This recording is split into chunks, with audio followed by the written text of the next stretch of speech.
एक बार की बात है, दयालपुर गांव में ललित नाम का एक दूध वाला रहा करता था।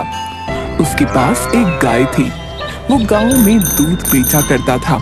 हर कोई उसके घर से सुबह सुबह दूध लेने के लिए एक कतार में खड़े हो जाते थे। एक रोज, सुनो जरा, दूध निकालने वाली बाल्टियां देना, जल्दी करो, मुना लोग आने ही वाले होंगे। मैंने पहले ही तबेले के पास बाल्टियां रख दी हैं। आप जल्दी से दूध निकालना शुरू कर दीजिए। ललित दूध निकालना शुरू कर देता है। धीरे धीरे लोगों की भीड़ बढ़ने लगती है। लोग आते और दूध लेकर चले जाते।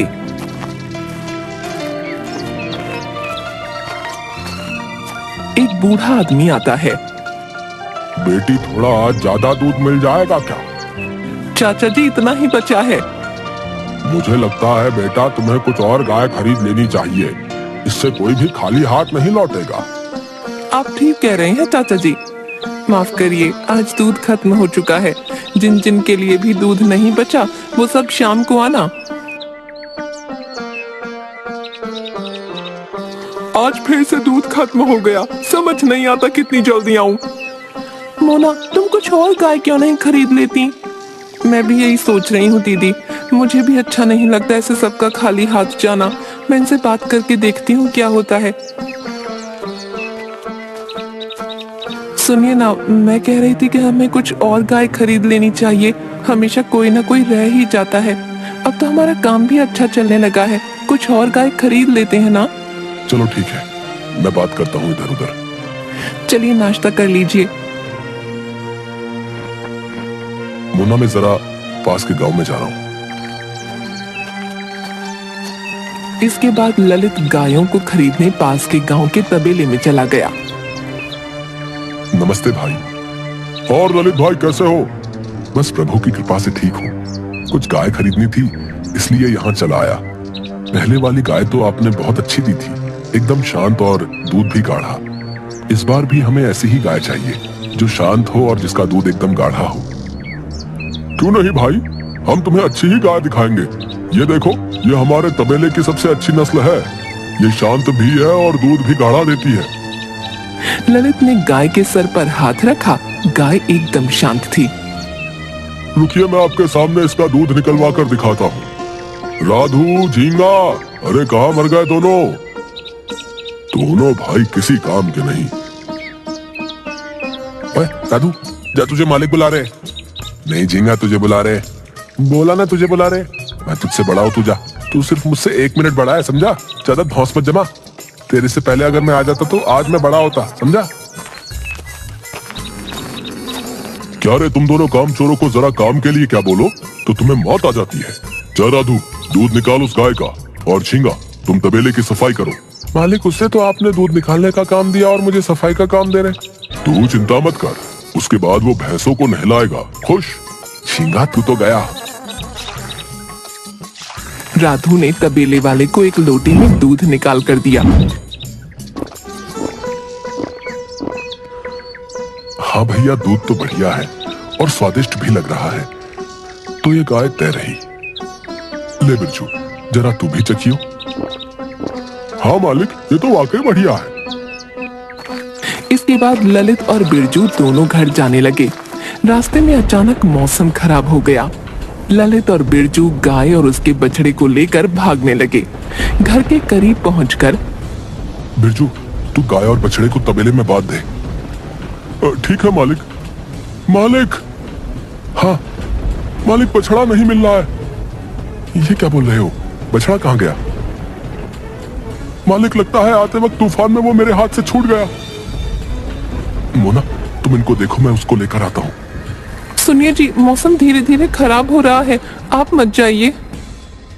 तुम कैसी बात कर रही हो? वो गाय मेरे भरोसे आई है और मैं उसके बच्चे को मरने के लिए छोड़ दूं? आज बिरजू को भी लेके जाइए। अगर हम दोनों चले गए तो तुम्हारे ऊपर सारा काम आ जाएगा। तुम परेशान मत हो, मैं उसे जल्दी लेकर आ जाऊंगा। इसके बाद ललित बछड़े को ढूंढने चला गया। वो उसी रास्ते पर चलने लगा जहां से वो आया था। कुछ दूरी पर उसे गाय की आवाज आने लगी। ललित तुरंत उस आवाज का पीछा करने लगा। वो देखता है कि एक गाय और उसके सामने उसका बछड़ा उसी की ओर आ रहे हैं। ललित बछड़े को देखते ही खुश हो गया। ललित ने जैसे ही बछड़े को पकड़ा और जाने लगा, वैसे ही वो गाय रुक गई। ललित को थोड़ा अजीब लगा। लगता है तुम भी इस बछड़े की तरह यहाँ खो गई हो। चलो मेरे साथ चलो। ललित दोनों को लेकर घर आ गया। ये क्या जी, आप तो बछड़ा लाने गए थे, ये गाय भी साथ में ले आए। जब मैं जंगल गया तो मैंने देखा कि ये गाय हमारे बछड़े के साथ मेरी तरफ आ रही है। इस गाय ने हमारे बछड़े की सुरक्षा की है, तो इसकी सुरक्षा करना भी मेरा दायित्व बनता है। मैं कल ही कोतवाल के पास जाकर इस गाय के बारे में बता दूंगा। किसी की होगी तो लेने आ जाएगा। इससे ज्यादा क्या कर सकता हूँ? तब तक ये खा लेगी हमारी गायों के साथ थोड़ा बहुत चारा। ललित खाना खाकर सो गया। अगले दिन बिरजू, जल्दी आ। मोना बटिया रखवा दी। हाँ, रखवा दी है। ललित और बिरजू दोनों गाय से दूध निकालने लग गए। भैया वो देखिए, वो बछड़ा उस गाय के पास चला गया। रहने दे, कोई बात नहीं। जब दूध नहीं मिलेगा वहां तो खुद ही आ जाएगी। बच्चा है ना, भूख लगी होगी। अच्छा सुन, इसके बाद तू उसे उसकी माँ के पास थोड़ी देर छोड़ दियो, थोड़ा पेट भर जाएगा उसका। ललित और बिरजू दोनों ने गाय का दूध निकाला। आज कितना चाहिए? बेटी 1 किलो दे दो। बहुत दिन हो गए गाजर का हलवा खाए हुए। तुम्हारी चाची ने कहा है कि अगर खाना है तो दूध लेकर आना पड़ेगा। हाँ चाचा जी, आज आपको गाजर का हलवा खाने को जरूर मिलेगा, क्योंकि हम एक और गाय जो लेकर आ गए हैं। बढ़िया, अब कोई खाली हाथ नहीं जाएगा। दोनों हंसने लगे। सब चले गए। भैया अब हम जाएं? ठीक है, तुम जाओ। हे भगवान, शायद वो इस बच्चे को बांधना भूल गया। वो बाकी के पास गया। उसने देखा कि वो दूध पी रही है। लगता है इसका कुछ समय पहले ही बच्चा हुआ। अब भगवान करे जल्दी से इसके मालिक का पता चल जाए। इसका बच्चा भी इसका इंतजार कर रहा होगा। सुनिए, जया दीदी ने दूध मंगाया है, थोड़ा कम पड़ रहा है। आप इससे थोड़ा दूध निकाल लीजिए, उनके घर में भोज का आयोजन है। ये तो काफी देर से दूध पी रहा है। मुझे नहीं लगता कि ज्यादा बचा होगा। देखता हूँ, एक बार निकाल के देखता हूँ। ललित ने दूध निकालना शुरू किया। अच्छा सुनो, कोई बर्तन देना। बर्तन तो सारे भरे हैं। आप ऐसा कीजिए, तब तक इस बाल्टी में दूध निकाल लीजिए। इससे छोटा नहीं मिला कोई? चला लीजिए ना इससे काम, अभी हम काम कर रहे हैं। ठीक है। ललित ने जैसे ही दूध निकालना शुरू किया, वो गाय से खुद ही दूध निकालना शुरू हो गया। ललित कुछ सोच ही नहीं पा रहा था। बाल्टी पूरी भर गई और गिरने लग गई। क्या करूं? बंद हो जा, रुक जा मेरी माँ। अचानक दूध आना बंद हो गया। फिर से ललित ने निकालने की कोशिश की, वो आना शुरू हो गया। बंद हो जा। दूध आना बंद हो गया। जल्दी से अंदर जाकर बाल्टी लेकर आ। अरे मोना देखो, कमाल हो गया। ये लो। अरे ये तो बहुत ज्यादा है। लगता है कुछ दिनों पहले ही इसका बच्चा हुआ है। इस गाय में कुछ तो बात है। तुम्हें पता है, इससे दूध आना बंद नहीं हो रहा था, और जब मैंने कहा बंद हो जा तो बंद हो गया। सुनिए जी, मुझे तो लगता है ईश्वर की कृपा है, वरना इस तूफान में पहले तो इसने हमारे बछड़े को बचाया, और अब इसका इस तरह दूध देना, मुझे लगता है प्रभु की कोई कृपा है। सुनिए जी, ये बात आप किसी को मत बताइएगा। लेकिन ये हमारी गाय नहीं है, कभी भी इसका मालिक इसे लेने आ सकता है। लेकिन जब तक इसका मालिक नहीं आता, तब तक हम इसकी देखभाल कर लेते हैं। ठीक है। एक बार दोबारा देखते हैं, ये सच में चमत्कार है भी या नहीं। चलो। ललित ने दूध निकालना शुरू किया। दूध अपने आप आना शुरू हो गया। मोना बर्तन लाती गई, बर्तन भरते गए। इस तरह मोना ने घर के सारे बर्तन भरवा दिए। इसे रोकने के लिए बोलिए आप। हे गाय माता, रुक जाइए। गाय रुक गई।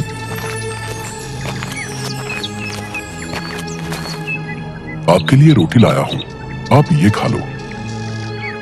लगता है बड़ी समझदार है। सुनिए जी, क्यों ना हम आसपास के गांव में अपनी कुछ शाखाएं खोल लें। अब दूर दूर के गांव वाले तो हमारे घर तक नहीं आ सकते ना, तो हम उनके पास चले जाते हैं। और वैसे भी इतने दिन हो गए हैं, अभी तक कोई उस गाय को लेने नहीं आया। मैं तो कहती हूँ उसे प्रभु का आशीर्वाद समझिए और उसका सही इस्तेमाल कीजिए। मुझे क्यों लग रहा है कि तुम्हारे मन में कुछ ज्यादा ही लालच आ रहा है।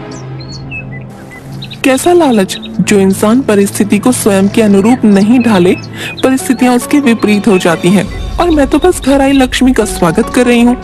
अब आप ही बताइए, कुछ गलत कर रही हूँ क्या? हाँ, तुम तो देवी हो, तुम्हें सब पता होता है। लक्ष्मी माता का उठना बैठना जो है तुम्हारे साथ, क्यों? आपको तो कुछ नहीं पता। इसके बाद ललित जगह जगह अपनी दूध की दुकान खोलनी शुरू कर देता है और देखते ही देखते ललित का काम चलने लगता है। ललित एक बड़ा घर बना लेता है।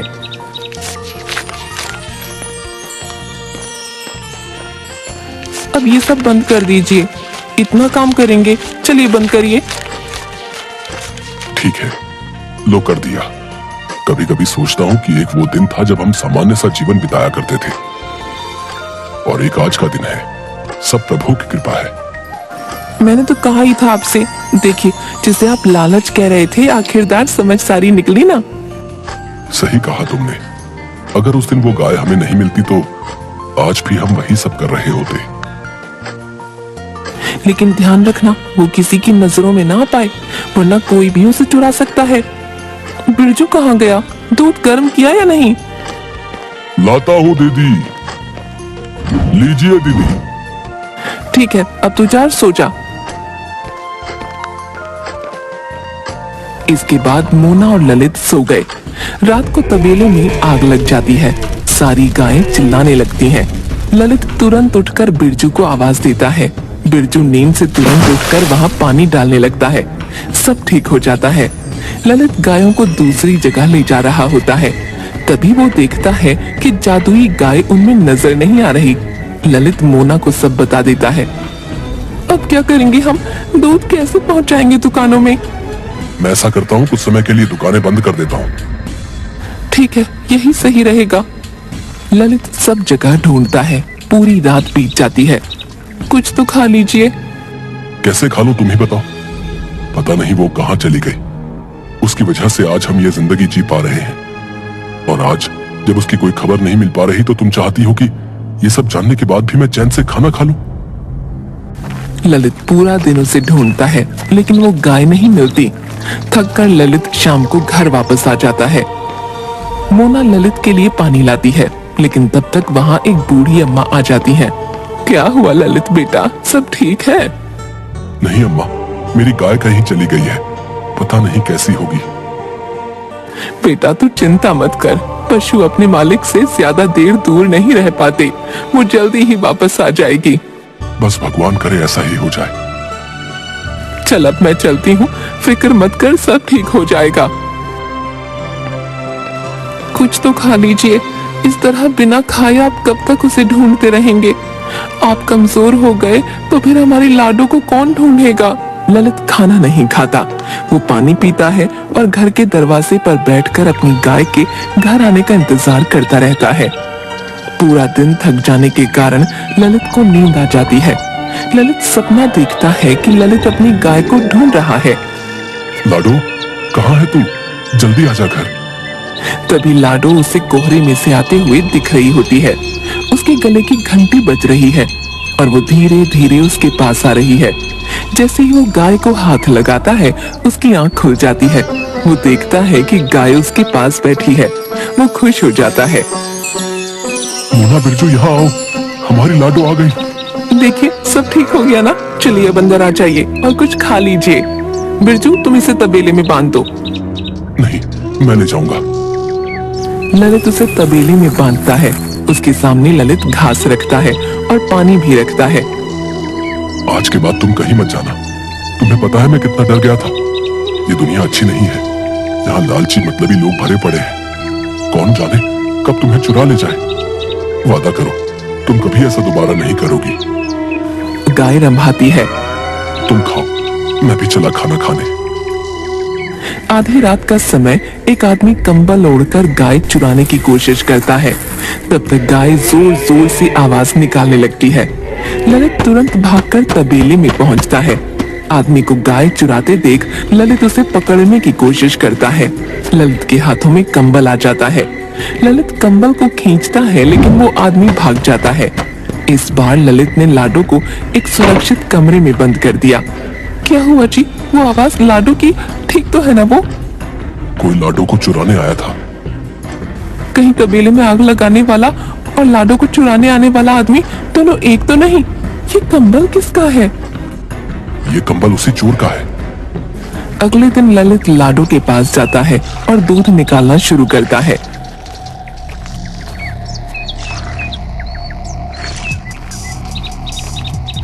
बिरजू सुनो, आज तुम लाडो को जंगल चराने ले जाना। ठीक है मालिक। वैसे तुम कल कहाँ थे बिरजू? कब मालिक? जब रात को जोर जोर से तबेले से आवाजें आ रही थी। कौन सी आवाज मालिक? मैंने तो कोई आवाज नहीं सुनी। लगता है मैं गहरी नींद में रहा होऊंगा उस वक्त। ललित बिरजू के पीछे जाता है और गले में जो माला थी उसे निकालने को कहता है। तो ये बताओ बिरजू, ये धागा तुम्हारी माला के हुक्म में कैसे आ गया? मालिक, कपड़े निकालते वक्त कई बार मेरे इस माला के हुक्म में कपड़े फंस जाते हैं। शायद इसी तरह ये धागा भी फंस गया होगा। ठीक है। ललित अंदर गया और वो कंबल लाया। तुम्हें ये कंबल और ये धागा दोनों एक जैसा ही नहीं लगता? और सिर्फ इस कोने में धागा खींचा हुआ भी है और इस धागे का रंग भी इस कपड़े के जैसा ही है। ये कोई इत्तेफाक तो नहीं लगता? मालिक, माफ कर दीजिए, ये सब मैंने मजबूरी में आकर किया है। कैसी मजबूरी? मालिक, मैंने कुछ लोगों से कर्ज लिया था। अपनी बहन की शादी के लिए कर्ज ना चुका पाने की वजह से उन्होंने मुझे मारने की धमकियां दी। मैंने उस दिन आपको और दीदी को बात करते सुन लिया था। मैंने सोचा कि मैं वो गाय बेच दूं, इससे मेरा कर्ज भी उतर जाएगा। कितना कर्ज लिया था उनसे तुमने? 50,000। शर्म नहीं आती? जहां तुझे हमेशा रहने को मिला, खाने को मिला, वहीं चोरी की तूने। मुझे माफ कर दीजिए, वो मुझे मार डालेंगे, इस डर से मैंने ऐसा किया। ललित अंदर गया और पैसे लेकर आया। जा, उन्हें ये पैसे दे दे। तूने ये कर्ज अपनी बहन के लिए लिया था। अगर वजह कोई और होती तो तुझे जेल भिजवा देता। बिरजू चला जाता है। ललित के पास वही अम्मा आती है। अम्मा, आप? बेटा, क्या हुआ? तू बड़ा परेशान लग रहा है। परेशान मत हो बेटा, वो गाय तेरे पुण्य कर्मों का ही फल है जो तुझे उस जैसी गाय मिली। मैंने देखा कि किस तरह तूने उस तूफान में अपनी परवाह ना करते हुए उस बछड़े की जान बचाने का फैसला लिया और जंगल में अपने पशु के प्रति तेरा यही प्रेम देख मैंने इस गाय के लिए तुझे चुना। अब मेरी उम्र हो गई है, इसका ध्यान नहीं रख सकती, इसीलिए मैंने उस दिन तुझे वो गाय सौंप दी थी। अब सारी चिंताएं त्याग दे और हाँ, जिस दिन तुझे तेरी ही तरह कोई नेक इंसान मिले तो उसे ये गाय दे देना। ये गाय कई सालों तक जिंदा रह सकती है और उस घर को संपन्न रखती है। धन्यवाद अम्मा, मेरी जिंदगी में इतनी खुशियां भर देने के लिए। अब ललित समझ गया कि ये अम्मा मेरी मदद करने को आई थी। उसके बाद ललित ने अपने तबेले में कई बेरोजगारों को रोजगार दिया और एक नेक इंसान की तलाश में भी लग गया।